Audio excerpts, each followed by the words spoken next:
Cebollatí es una localidad norteña del departamento de Rocha, a la cual se accede por ruta 15 a 175 kilómetros de la capital departamental. La cual fue fundada por iniciativa del señor Lucas Techera, hacendado, que repartió solares entre sus peones a fines del siglo XIX. Con la única exigencia de que la manzana central sería reservada para una plaza que en honor a su madre se llamó Camila la Bella.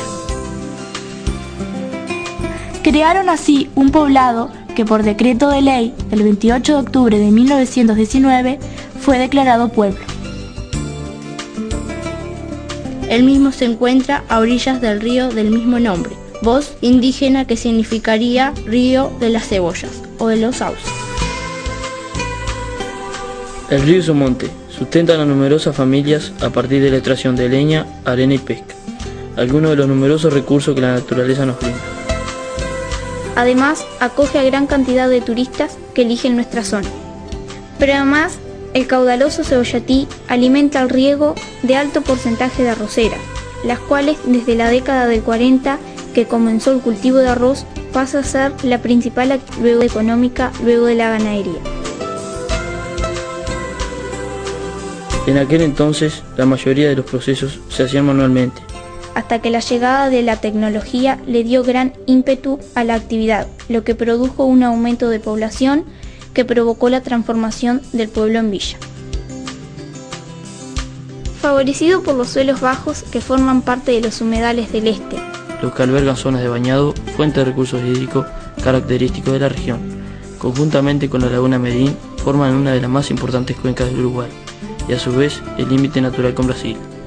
A la misma se accede por ruta 15 hacia el norte, tan solo a 16 kilómetros de la localidad.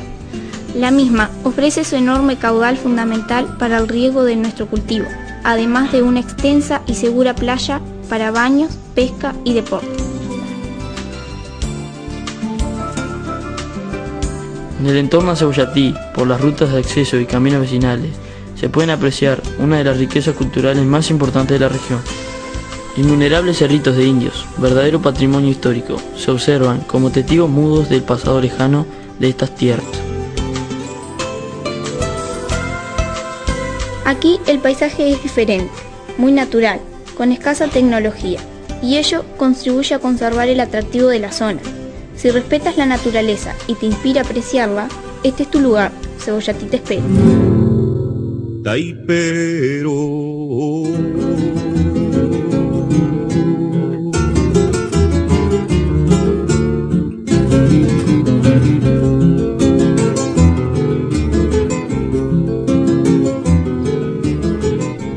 Plazas de recuerdo son las noches del taipero, peón del arrozal doblado en soles y luceros, cuña de esperanza clavada en Cebollatí, taipero.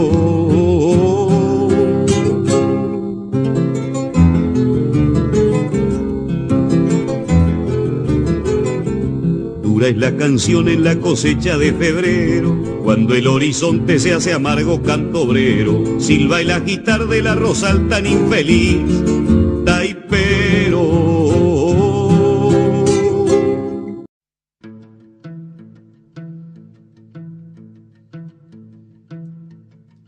Los primeros habitantes llegan a nuestro territorio hace más o menos unos 11.000 años atrás, antes del presente, como se usa en la arqueología.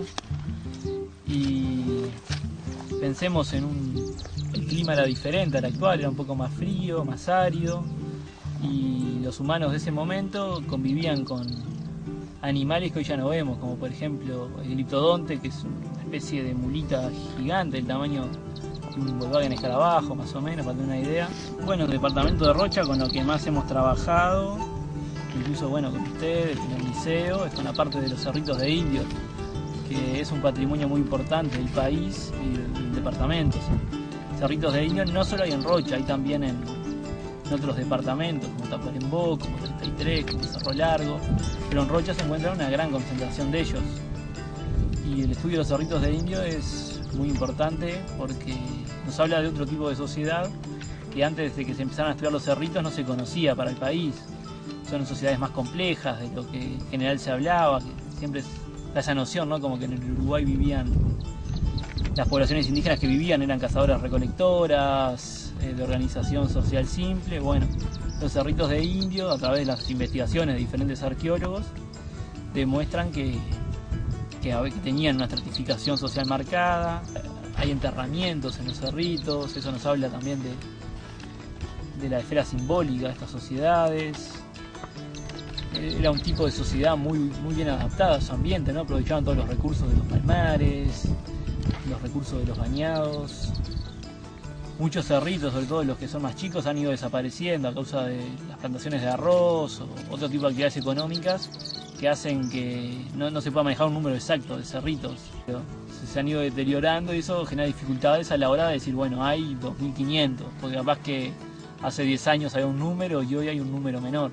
Bueno, el trabajo con el Liceo Soyatí ya viene desde hace varios años y la verdad que hemos contado con un apoyo muy bueno. Con ustedes precisamente hemos trabajado con los grupos de segundo y tercer año del Liceo Cebollatí este año. Hemos trabajado sobre todo con la parte de lo que yo les comentaba antes, ¿no? De que los cerritos se están deteriorando y bueno, tratar de controlar de alguna forma esa erosión que sufren. Y para eso la mejor forma que encontramos junto con ustedes fue la de medir los cerritos y hacer un monitoreo de los diferentes cerritos de indio de la zona, midiendo su altura, sus diámetros, a ver si han sido modificados a lo largo del tiempo y si eso puede ser relacionado con alguna actividad específica. Y bueno, llevar un poco ese control. Y la verdad que estamos muy agradecidos del apoyo y la forma en que hemos trabajado con el Liceo de Cebollatí.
Bueno, mi nombre es Ítalo Alberico Rodríguez Silva. Tengo 86 años y yo llegué acá un 24 de septiembre de 1943, procedente de Villa 18 de Julio. Para mí fue una satisfacción muy grande haber vivido y estar aún en Cebollatí. Yo vine sin recibirme de dueño de farmacia, que es lo que corresponde a Cebollatí, y me instalé junto con el doctor Abdadra en todo el club Cebollatí, ahí vivíamos nosotros. Yo desempeñé muchas funciones, fui enfermero en los tiempos de que aquí no había médico. Yo ya venía bastante acostumbrado a actuar frente a enfermos, porque me crié dentro de una farmacia en mi pueblo natal. Compartí con vecinos, vecinas, pero muy especialmente con el padre Montaldo, que vivía en Las Canas y venía acá a construir la iglesia. Lamentablemente el cambio ha sido total, se puede decir fundamental, porque por ejemplo, vamos a suponer ahí enfrente de donde estamos mirando ese campito, esto era pura quilca. En la plaza lo que había era un farol que se prendía al atardecer, y estaba alambrada la plaza. Estas calles que ustedes hoy andan pisando balastros, era puro barro. Empezando que acá era todo camino de tierra, la gente vivía del trabajo del campo. La escuela primaria era allá abajo, donde es el club, así por allí era la escuela. Bueno, la primera escuela funcionó ahí en el local al lado de lo de Marieta, en un ranchito, por allá por 1808, más o menos. Y después la llevaron para Chuy, era escuela 28, que es la actual del Chuy, y después volvió más o menos en el año 13 para radicarse acá con el número 55. Y se trabajó ahí en ese ranchito, después pasó al club. Ahí fue donde yo empecé a mirar y a querer ir a la escuela, que desde los 5 años me autorizaron a hacer primer año con 5 años, porque acá no había jardinera, no había nada. Y como mi hermana iba, yo quería ir. Fui de oyente a la escuela y después terminé haciendo primero con 5 años y seguí. La escuela después del Chuy pasó a esta que tenemos acá enfrente, con un local más grande, que ahora por suerte lo están ampliando.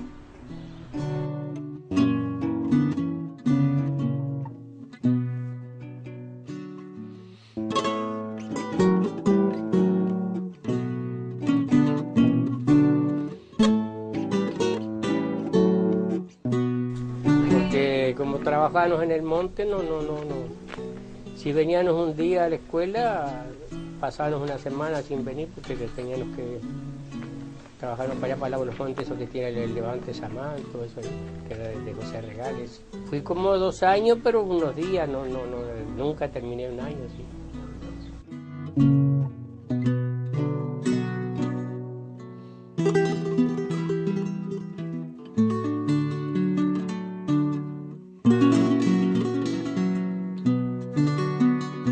Como todo pueblo, cuando se forma, que se forma con gente humilde, se forma con gente más adinerada, y bueno, de acuerdo a sus posibilidades, había rancherío, lo más que había rancherío, pero aquel que podía tener una casa algo mejor, hecha de material o esa cosa, se lo hacía.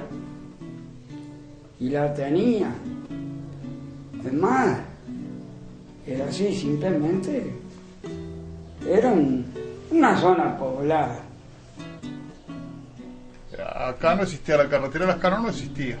Se iba por el camino de abajo, ahí por esa calle de abajo, que se llama el Camino Viejo, que iban en volante, a caballo.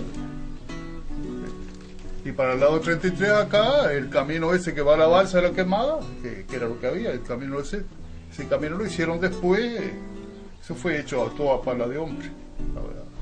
Arrancaron el monte a pico y pala y hicieron el camino ese, para la primera balsa que vino ahí. Era la forma de ir, de salir de acá, no había otra. Aquí la carretera empezó, y no sé, pero debe haber sido en el 40 más o menos que empezó. La carretera y hasta esa fecha lo que había eran caminos. Aparte hicieron la terraplén, después demoró muchos años en balastrarlo, ponerle balastro. Iba allí en el puente del Estero, por ejemplo, el Estero, allí era una pasadera de madera, las primeras pasadas y el puente de madera que por allí arriba tenía que pasar, y como pudiera, una cosa angosta, pasaba la gente por allá. Después sí, empezaron a mejorar, empezaron a hacer los puentes, empezaron a balastrar, se empezó a mejorar, sí, también. Pero a Cebollatí mismo el balastro lo llegó. Bueno, cuando llegaron los arroceros, a impulso del arroz consiguieron balastrarlo. Pues trabajaba en la arrocera, después trabajé en la balsa, ¿no? La tirábamos a caballo, con un caballo, porque ahora tiene motor, antes la tirábamos con un caballo. Pasábamos los coches, ¿no? Tirándonos el caballo. Otro empleado que agarraba y desprendía el caballo, lo traía y volvía con la balsa para atrás, otra de vuelta. Bueno, cazamos hasta 6 coches, no muy grandes, ¿no? Pasábamos ómnibus, o sea, camiones. ¿Tiene alguna anécdota de sus años de balsero? Ni recuerdo, ya te digo. Pasábamos ganado, mucho ganado. Pasamos ganado pastelado y paquelado para todos lados. Pasamos lanares también, carros, camionetas, autos, de todo. Antiguamente sí que pasaban acá enfrente acá del pueblo, pasaban para el otro lado, una diligencia la pasaban en bote. En 2 botes grandes pasaban una diligencia para el otro lado. Que esa es la comunicación que había, pero eso yo no lo conocí yo conocí el camino allá. Bueno, porque 2 años de correo. Sí. Y me llevaba, acá estaba, mira, acá estaba, era la casa de Sí. del dueño, venía con un carruaje y 2 caballos y los llevaba hasta allá. En la estancia de los brasileños de aquel lado, allí dejábamos todo y yo tenía que esperar hasta de tarde que viniera el ómnibus para atrás, para volver para acá, más o menos así. Sí. Y nos veníamos, todos los días íbamos y veníamos. Y dime una cosa, ¿y ese carruaje era solo para llevarte a ti o llevaba mucha No, llevaba mucha gente, llevaba. Bueno, se ha ganado mucho de tecnificación, pero también se han perdido muchos servicios.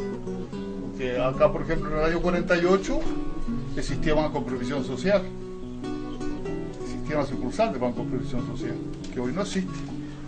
El banco, había una sucursal de banco, donde allí y hoy no existe. Antes, por ejemplo, los carnavales, que ahora no existen más, los carnavales, antes había carnavales en Cebollatí. Había más comunicación entre la gente, no sé. El primer arrocero, el primero que intentó plantar arroz acá en Cebollatí fue don Saturnero Laulé. Y empezó plantando arroz en el puntal de Mirta Saglia, allá en la boca de la Laguna Merida. Allá empezó a plantar arroz. Después plantó ahí donde los Vilitos ven, que ahí estuvo plantado.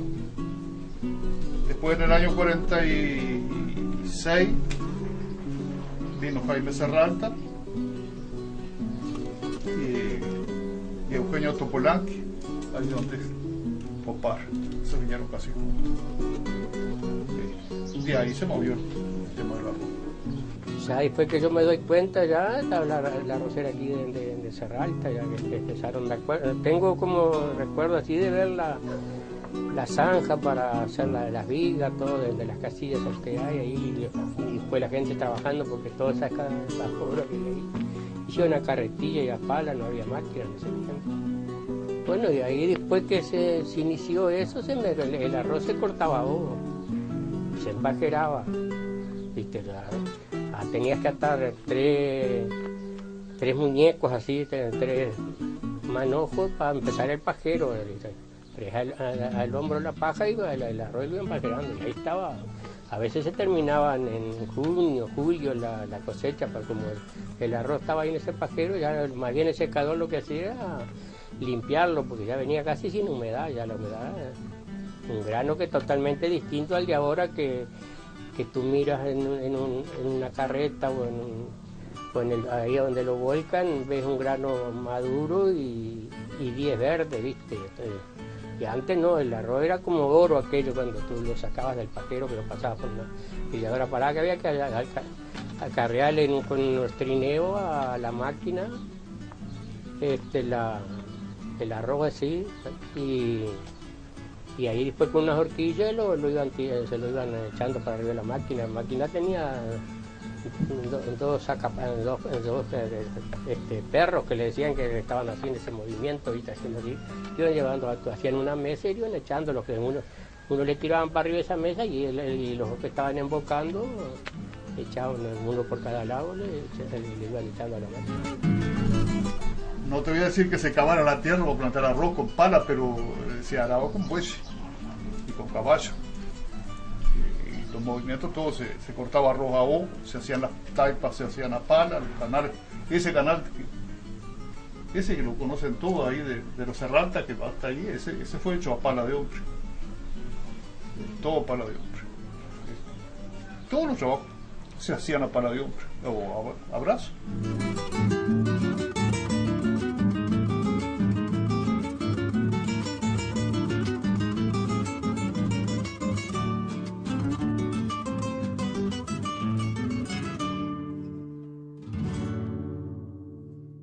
A mí me gusta recordar todo lo que fue o lo que yo hice en beneficio del pueblo, que fue servir a la gente cuando se encontraba enferma, que no tenía otro recurso que recurrir a mi persona porque no había médico.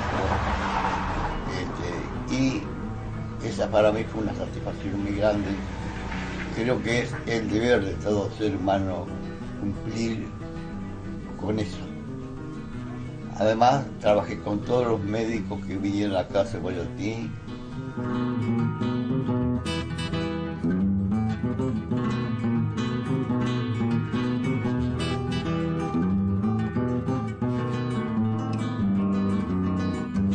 El club social no había acá. Entonces, un día nos reunimos unos cuantos vecinos, se fundó una comisión pro Club Social Cebollatín y invitamos al escribano Lucas Brun del 33 que viniera a esa reunión para alentarnos y formarnos mejor de lo que podíamos hacer. Luego tuvimos que solicitar al presidente de la República por intermedio de otros vecinos que tenían influencia, vamos a decir, política, para que nos firmara la personería jurídica para el club.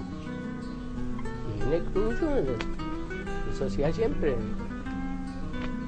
fue de la sociedad, ¿viste? ¿Tenían que ir bien vestidos?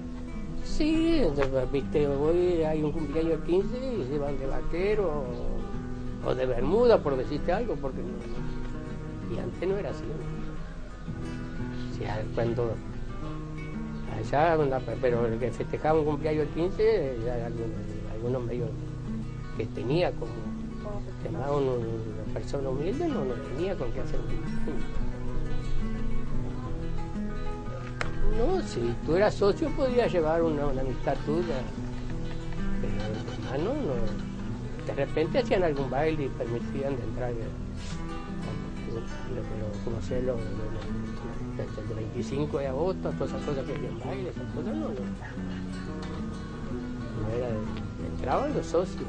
Si hay una amistad que llevaban algunos, viste, como hoy pienso que si hacen de vuelta, creo que hay una comisión, si hay una comisión, no creo que te cobren la entrada y te dejen de entrar, no sé, pero si es de socio, yo pienso que no. Pues llevaron como de repente una amistad tuya, un familiar, lo llevas. Antes no era así, no sé. Y estaba el club aquí, y estaba el club de los morenos también, ¿no? ¿Viste? El club no. Cuando hacían baile los morenos, como en la casa que está Carlito Gutiérrez, allí era donde casi siempre hacían los bailes de la gente color, así, ¿viste?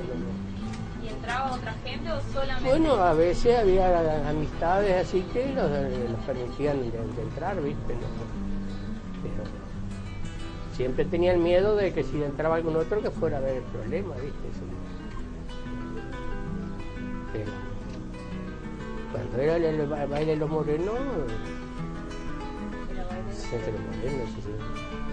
De las lavanderas, pues ahí, viste, del puerto, no, porque la lavandera, ahí en el puerto no es el puerto de las lavanderas, el puerto de las lavanderas es en el campo que tiene ahora, viste, rumbo a la bomba, más a la izquierda. Antes de llegar arriba hay una portera ahí de Palos Altos. Por ese camino iban todas las lavanderas ahí a la playa de los gallegos, que le decían. Iba al río a lavar, pasábamos todo el día, pero unos cuantos años, tenía tanta ropa, hasta 5 lavados. Era playa allí, era lindo para lavar, y más adelante, enseguida de nosotros, había una bomba de unos arroceros. Jugaba así de fútbol, sí, jugaba. ¿Y dónde jugaban el fútbol? En la calle, ahí mismo está ahí es el horno, allí era la casa. Ahí era la casa. ¿Y había muchos cuadros? Sí, ¿cómo no va a haber? Sí, nosotros teníamos con unos filos negros, como 5 o 6 cuadros en total. Fue hasta ahora, presidente del Cebollatí. Ah, el Cebollatí, así sí. Y antes el otro cuadro era la comparsita que decían. Ah, ¿qué otro? Ese cuadro también era de nosotros. Y el otro cuadro de los suizos, ¿cómo se llamaba? Para un poquito. Venían de todos lados a jugar. De Vergara, esta rodilla me la lastimó un muchacho de Vergara, me la sacó a la rodilla, que me tuve que operar después.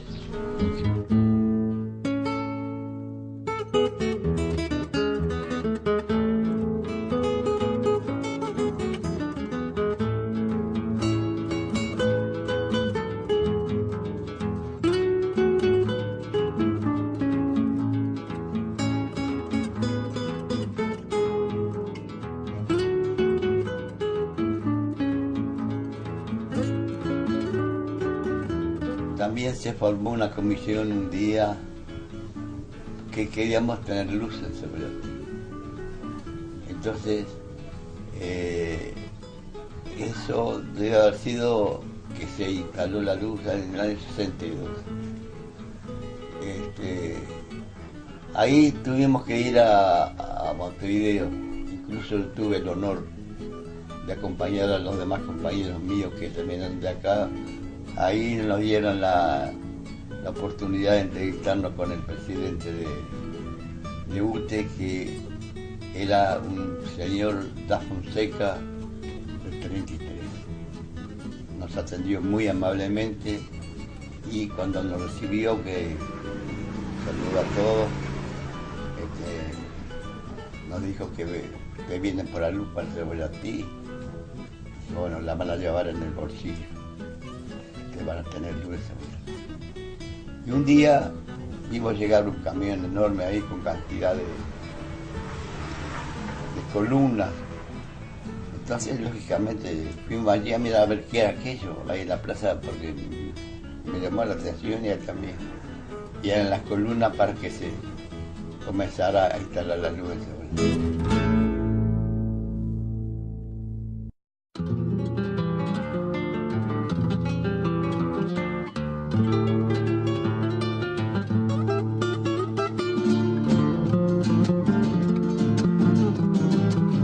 Actualmente Cebollatí posee innumerables recursos que ofrecen al visitante un turismo sustentable a partir del río, montes bañados, laguna, arrozales y cerritos de indios, donde la naturaleza está en perfecta armonía y la mano del hombre apenas se esboza.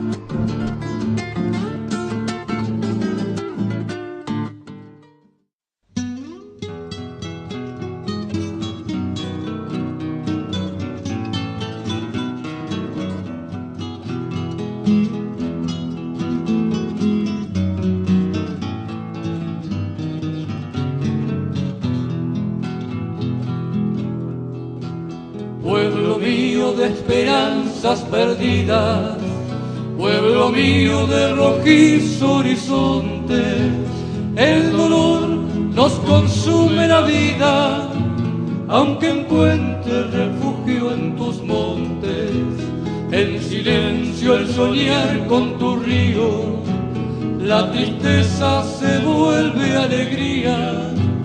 Tus veranos, tu sol, pueblo mío, son anuncio de mejores días. Cebollati, sigue tu camino, nunca pierdas la esperanza. Hay que seguir, hay que lucharle al destino, levantando la bandera en nuestras almas.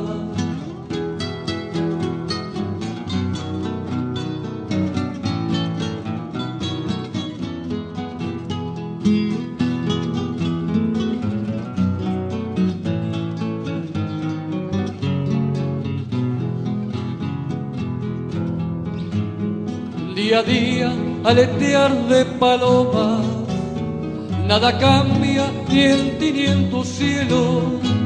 Siempre igual, serranías y lomas, siempre es más la tristeza que el sueño. La rutina recorre tus venas, te gana el latir del corazón, y al sentir tu amarga inmensa pena, se nos vuelve bandera esta canción. Cebollati, sigue tu camino, nunca pierdas la esperanza. Hay que seguir, hay que lucharle al destino, levantando la bandera en nuestras almas, levantando la bandera en nuestras almas, levantando la bandera en nuestras almas.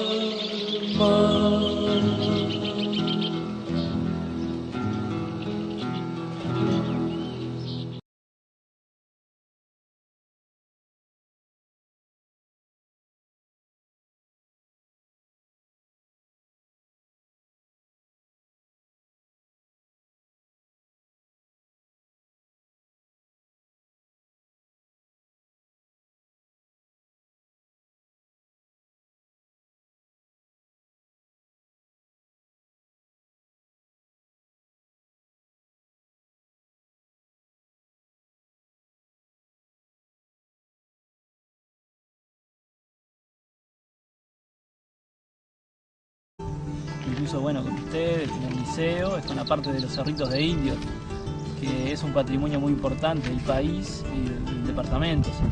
Cerritos de indios no solo hay en Rocha, hay también en otros departamentos, como Tacuarembó, como 33, como Cerro Largo, pero en Rocha se encuentra una gran concentración de ellos.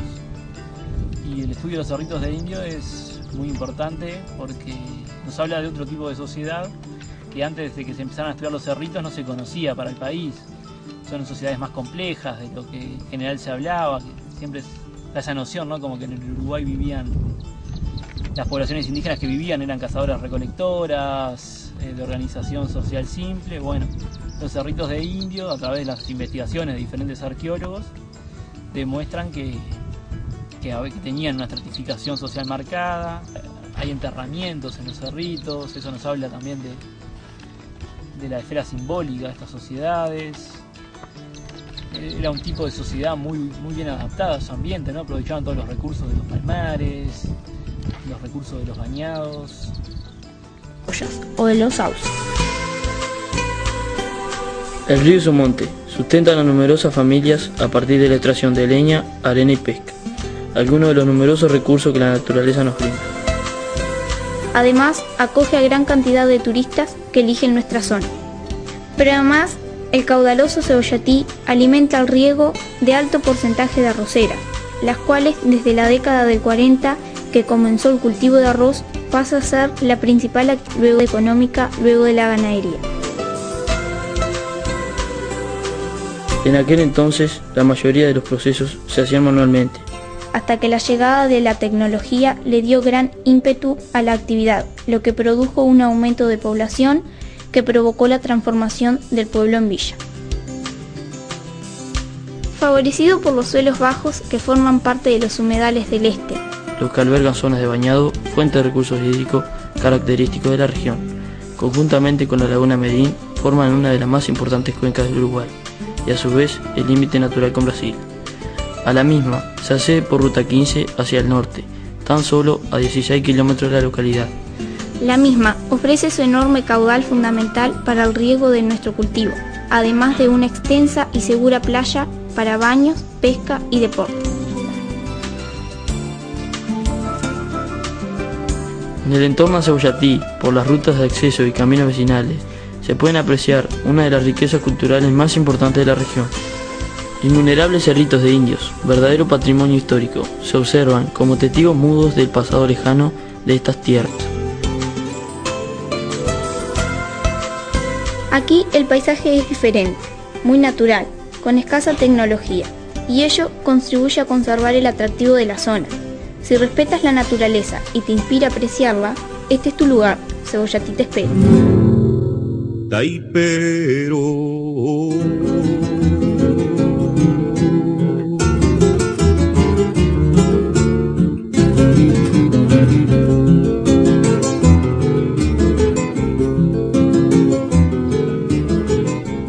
Plazas de recuerdo son las noches del taipero.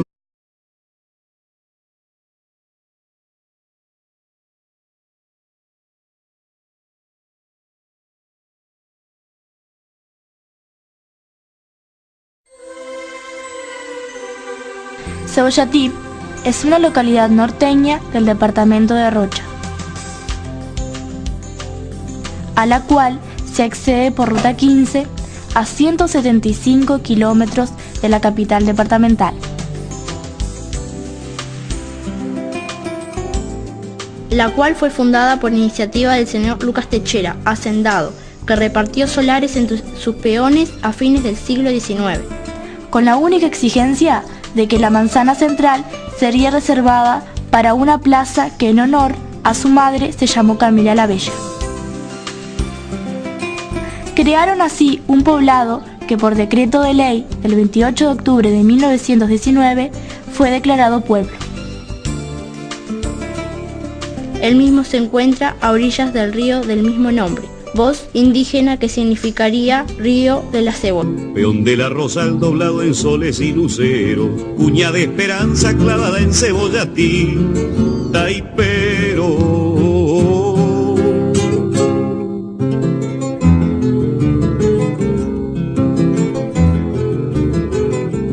Dura es la canción en la cosecha de febrero, cuando el horizonte se hace amargo canto obrero, silba el agitar de la Rosal tan infeliz, taipero.